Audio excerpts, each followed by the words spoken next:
Vols defense gave up 24 points to UAB, over 370 yards through the air.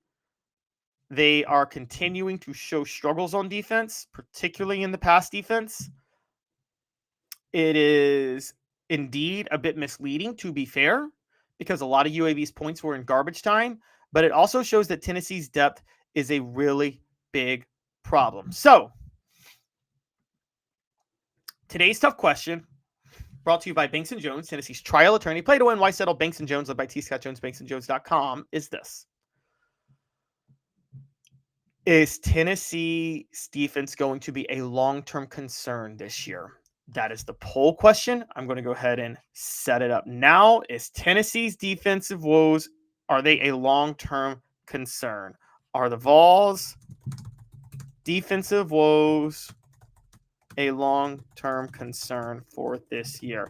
And the answer will be yes or no. They just need to get healthy. You guys can vote on that right now. It's up. Let's break down exactly what Tennessee's dealing with on defense, because we do have to be fair.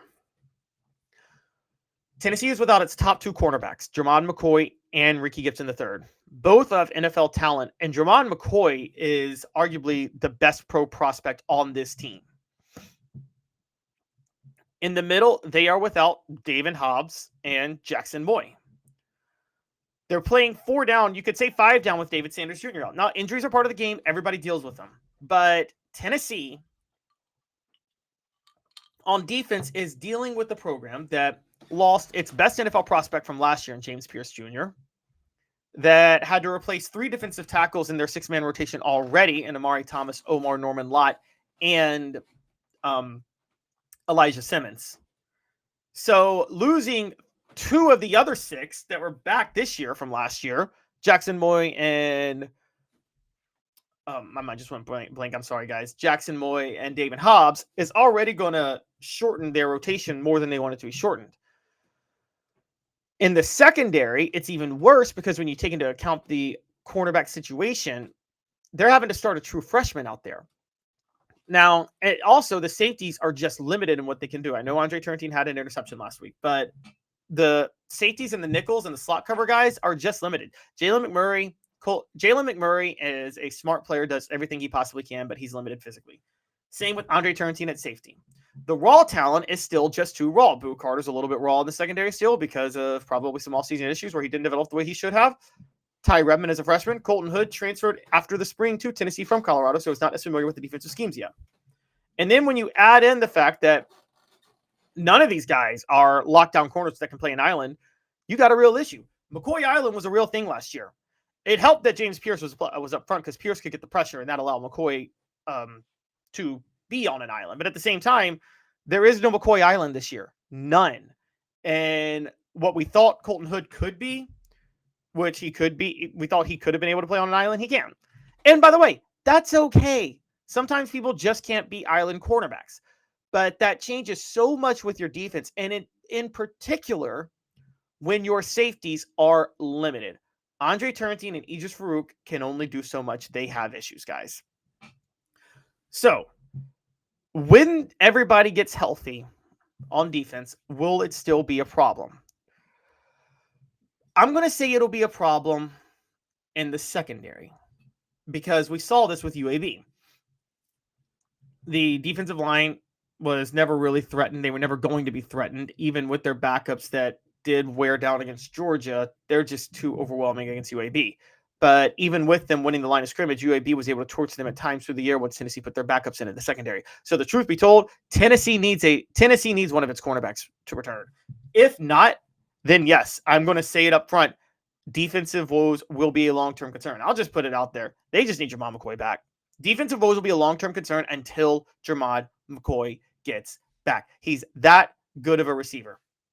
Jermod McCoy is, in my opinion, probably not that good of a receiver, that good of a cornerback. Jermod McCoy is probably the best cornerback in the SEC when fully healthy. Now, we do have to point out that it will be a bit more of a question this year when he gets back than it was last year because Jermod McCoy, as we've mentioned, got a lot of help from the pressure that was brought up front with Tennessee's depth on the defensive line and James Pierce Jr. on the outside. Even when Tennessee gets fully healthy on the defensive line, they won't be what they were last year up front. They just won't. So when you take that into account, yes, Jermod McCoy needs to get back. Then it won't be a long-term concern. But until he is fully healthy and ready to go, and I doubt he's going to be fully healthy and ready to go this week, yes, Tennessee's defensive woes are a serious, serious concern. So it's not that they just need to get healthy. It's where they need to get healthy. Today's tough question brought to you by Banks & Jones, Tennessee's trial attorneys. Play to win. Why settle? Banks & Jones by T. Scott Jones. BanksandJones.com. Why Banks & Jones? Well, it's because they're Tennessee's trial attorney. You can play to win with Banks & Jones because they'll go to trial. You've heard of other lawyers. They say they'll go to trial and fight for you. They won't. They just want to settle. That's the easiest way out. Well, that's not Banks & Jones, led by T. Scott Jones. They won't settle. They'll go to trial for you. Tennessee's trial attorney. They play to win. Truly Tennessee's trial attorney when it comes to criminal defense or personal injury. Why settle? It's Banks & Jones. T. Scott Jones. BanksandJones.com. The poll question up: are the Vols' defensive woes a long-term concern for this year? 38% of you say yes. 62% of you say no. They just need to get healthy. I'm splitting the baby because I'm saying yes, depending on who gets healthy. Overall, on a generic sense, they do just need to get healthy. But it's where they need to get healthy, and it's specifically having Jermod McCoy back. And I'm going to say it, Jermod McCoy, there are concerns about whether or not he's going to be back and fully ready to go. Maybe not even before November. I mean, guys, he tore his ACL in January. It's only so quickly when you can get back from that. And it's hard for me to say that Jermod McCoy can ever get fully back. And the UAB game enlightened me on the sense that it's about the secondary. Because when Gunnar Stockton was torching Tennessee and had that drive, particularly in the fourth quarter, and then Georgia ran on Tennessee in overtime, yes, the defensive line got tired. And I was able to cite the defensive line not having its depth. Defensive line was never threatened against UAB, as they weren't going to be. That's where Tennessee was going to have its biggest advantage. And it still didn't stop Jalen Kitna from torching Tennessee secondary late in the game after Tennessee pulled its starters. So right now they're so thin at cornerback that they can't go beyond their two starting cornerbacks. And if they do, they start to have trouble. Once you factor that in, yes, they need their cornerbacks back. That's where they really need to get healthy, specifically at cornerback and specifically Jermod McCoy. If I'm ranking defensive players that need to get back, I'm going Jermod McCoy number one. Now, I will be fair on this.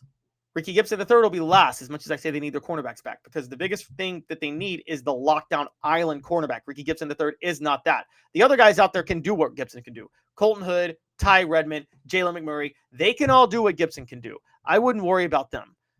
But nobody can do what McCoy can do. So I have McCoy as the most important player Tennessee needs to get back. The second most important player on that list is Jaxson Moy. Jaxson Moy is a potential playmaker at defensive tackle. They really need him back. And then Daevin Hobbs is the third guy that they need back. And then Rickey Gibson III is fourth. Take all those guys into account, though they need them all back. I just think the biggest one is Jermod McCoy and then one of the defensive tackles. If they can do that, we'll be talking about a different team.